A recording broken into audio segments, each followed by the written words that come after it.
Hey guys, welcome back to the channel. Today we're going up to Hendrick Motorsports for their annual Christmas car show. Now Hendrick Motorsports is just, they're not hosting it. I mean, they're hosting it, but they're not the event. They're not the ones putting it on. I think it's a Camaro group.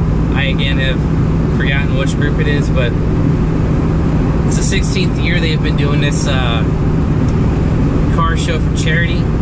And we got home really late last night from vacation, and so hence why it's almost 1 o'clock in the afternoon, and we're going just to film, hang out with some friends, then come home.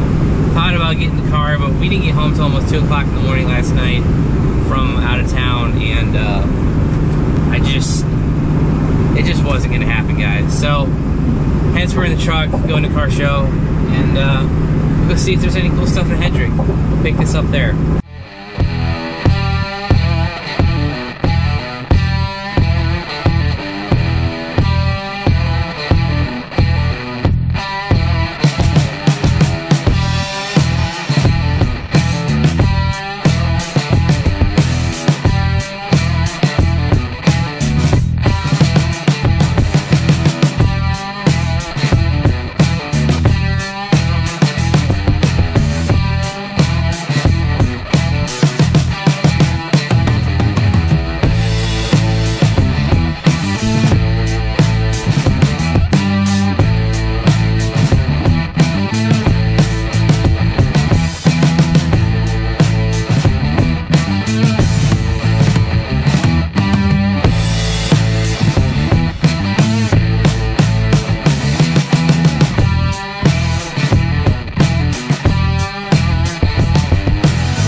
Alright guys, that was the 16th annual Christmas car show for kids, hosted by Hendrick Motorsports. There were a number of cool cars there, but one of the car clubs I'm in, Carolina Commodores, they got best club representation. I think they had like 15 different cars show up. We had a few friends with Camaros and Corvettes and stuff, so that car club got that, and a lot of my friends got, you know, placed with like top 50 cars. So it was really good. A lot of friends got a lot of good rewards, so that was pretty cool. And you know, for a car show, raising money for charity, you know, that's always a good thing. So the other thing I noticed was there were a ton of Camaro ZL1s there, like probably 20. Like, I'm not kidding. And I know I filmed probably most of them. So a lot of Camaro ZL1s. Not a ton of Corvettes this year. I mean, there were a few, but not like the, you know, usual like 20, you know, whatever, however many you think you'd see. But there were a lot of SS sedans, a lot of Camaro ZL1s, and not many Corvettes. So, and a lot of Mopars, but they always have a good showing there. So if you guys enjoyed the video, give it a big thumbs up. If you haven't already subscribed, please do. Also, if you want to know when I upload new content, hit that bell notification down below. Also, if you want to help support the channel, click all the links below. Thanks guys, have a great one.